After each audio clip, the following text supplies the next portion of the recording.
마태복음 27장.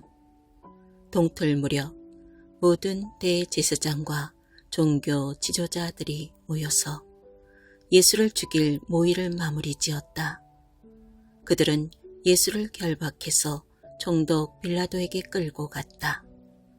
예수를 배반한 유다는 그분에게 유죄 판결이 내려진 것을 알았다.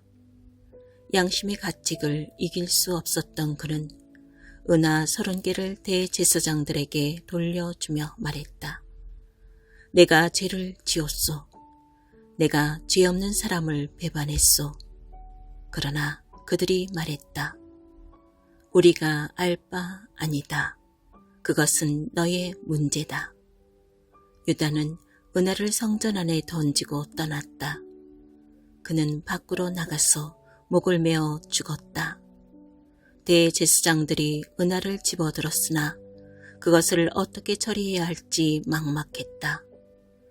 살인의 대가로 받은 이 돈을 성전에 헌금으로 바치는 것은 옳지 않소. 그들은 그 돈으로 토기장이의 밭을 사서 노숙자의 묘지로 쓰기로 결정했다. 그래서 그 밭에 살인의 밭이라는 이름이 붙었고 지금까지도 그렇게 불리고 있다. 그리하여 예레미야의 말이 현실이 되었다. 그들이 은하 30개, 이스라엘 자손이 값을 매긴 이의 몸값을 받아서 그것으로 토기장의 밭을 샀다. 그들은 자신들도 모르게 하나님의 지시에 정확히 따랐던 것이다. 예수께서 총독 앞에 서자 총독이 물었다. 내가 유대인의 왕이냐? 예수께서 말씀하셨다. 내가 그렇게 말하면 그렇다. 그러나 대제사장과 종교 지도자들이 맹렬하게 고발을 퍼부을 때 예수께서는 아무 말씀도 없으셨다. 빌라도가 예수께 물었다. 저 긴 고발 목록이 들리느냐? 뭐라고 말해야 하지 않겠느냐? 예수께서는 침묵을 지킬 뿐 그 입으로 한마디 말도 하지 않으셨다. 그것은 총독에게 아주 깊은 인상을 남겼다. 명절 중에는 무리가 지명하는 죄수 하나를 총독이 사면해 주는 오랜 관례가 있었다. 때마침 예수 바라바라 하는 악명 높은 죄수가 감옥에 수감되어 있었다. 빌라도가 무리 앞에서 말했다. 여러분은 내가 어떤 죄수를 놓아주기를 원하오. 예수 바라바요. 아니면 그리스도라 하는 예수요. 빌라도는 그들이 예수를 자기에게 넘긴 것이 순전히 악의에서 비롯된 이름을 알고 있었다. 재판이 아직 진행 중일 때 빌라도의 아내가 말을 전해왔다. 이 고귀한 사람을 재판하는 일에 상관하지 마세요. 내가 그 사람 꿈으로 밤새 뒤숭숭했습니다. 한편 대제사장과 종교 지도자들은 무리를 부추겨 바라바의 사면과 예수의 처형을 요구하도록 했다. 총독이 물었다. 여러분은 내가 두 사람 가운데서 누구를 놓아주기를 원하오. 그들이 말했다. 바라바요. 그럼 그리스도라 하는 예수는 내가 어떻게 하면 되겠소? 그들이 일제히 소리쳤다. 십자가에 못 박으시오. 그가 따졌다. 무슨 제목 때문이오? 그러나 그들은 더 크게 소리쳤다. 십자가에 못 박으시오. 빌라도는 아무 성과도 없이 자칫 폭동이 나려는 것을 보고 대야에 물을 가져다가 무리가 다 보는 앞에서 손을 씻으며 말했다. 나는 이 사람의 죽음에 대한 책임에서 손을 떼겠소. 지금부터는 여러분 소관이요. 여러분이 재판관이고 배심원이요. 무리가 대답했다. 우리가 책임지겠소. 우리 자손들이 책임지겠소. 빌라도는 바라바를 사면해 주었다. 그러나 예수는 채찍질한 뒤에 십자가에 못 박도록 넘겨주었다. 총독수하의 병사들이 예수를 총독 관저로 데리고 들어가서 부대 전체를 모아놓고 히덕거렸다. 그들은 예수의 옷을 벗기고 빨간색 긴 겉옷을 입혔다. 그리고 가시나무로 엮은 왕관을 그분 머리에 씌웠다. 그들은 그분의 권위를 인정한답시고 오른손에 홀처럼 막대기를 쥐어 주었다. 그러고는 그분 앞에 무릎을 꿇고서 예를 갖추는 신용을 하며 조롱했다.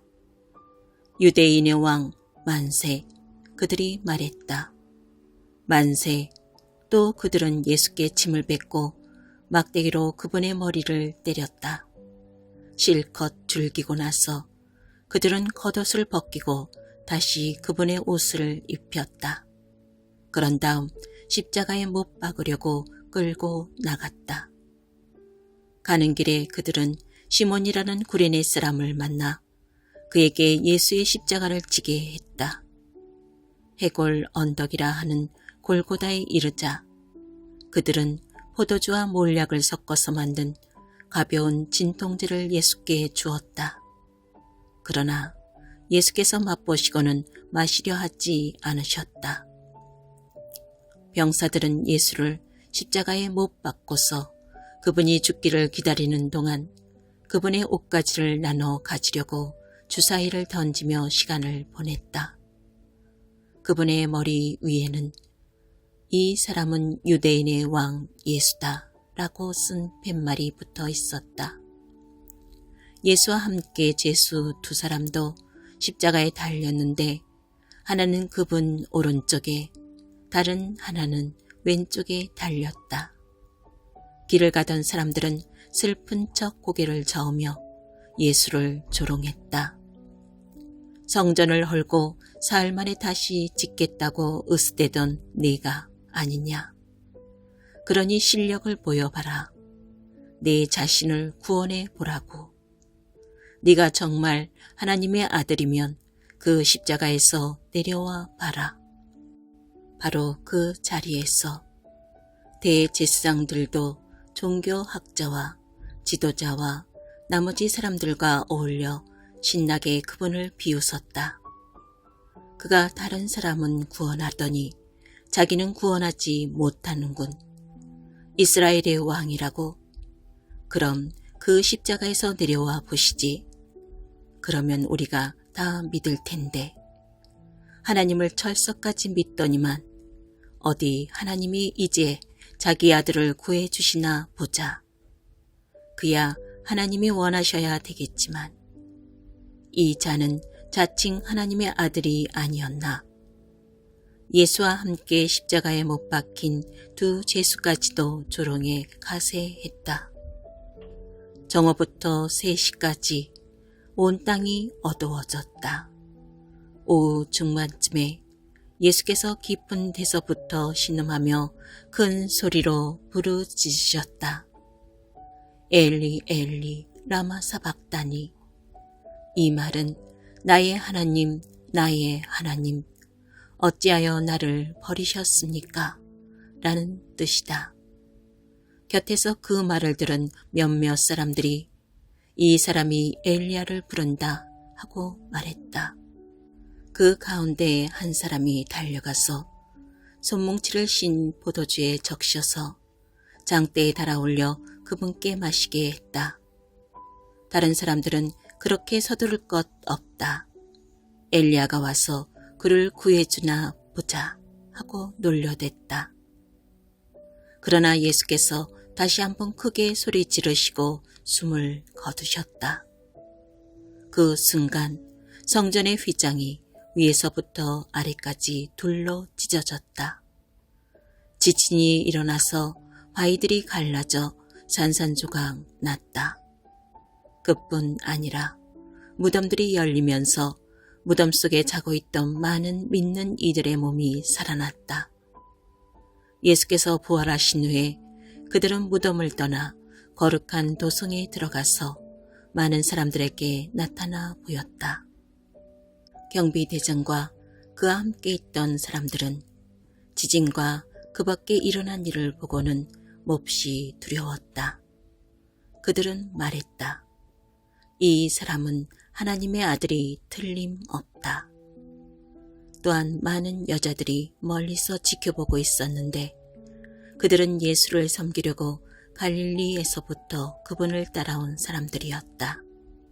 그들 가운데는 막달라 마리아, 야고보와 요셉의 어머니 마리아, 세베대의 두 아들의 어머니도 있었다. 그날 오후 늦게 예수의 제자인 아리마대 출신의 한 부자가 왔다. 그의 이름은 요셉이었다. 그는 빌라도에게 가서 예수의 시신을 거두게 해달라고 청했다. 빌라도는 그의 청을 들어주었다. 요셉은 시신을 가져다가 깨끗한 세마포에 싸서 최근에 바위를 깎아서 만든 자신의 새 무덤에 모셔두고 큰 돌을 굴려 입구를 막고 나서 그곳을 떠났다. 그러나 막달라 마리아와 다른 마리아는 남아서 무덤이 잘 보이는 곳에 앉아 있었다. 해가 진 후에 대제사장과 바리새인들이 빌라도에게 면회를 청했다. 그들은 말했다. 총독님, 저 거짓말쟁이가 살아있을 적에 내가 사흘 후에 다시 살아날 것이다 하던 말이 이제야 생각났습니다. 사흘째 되는 날까지 무덤을 봉인해야 되겠습니다. 그의 제자들이 와서 시체를 훔쳐가서는 그가 죽은 자들 가운데서 살아났다고 하면서 떠들고 다닐 가능성이 높습니다. 그렇게 되면 우리의 처지가 전보다 더 곤란해집니다. 나중 속임수가 처음 속임수보다 더 해를 끼칠 수 있습니다. 빌라도가 그들에게 말했다. 당신들에게 경비대가 있을 것 아니요. 가서 힘껏 지키도록 하시오. 그들은 나가서 돌을 봉인하고 경비병을 세워 무덤을 단단히 지켰다.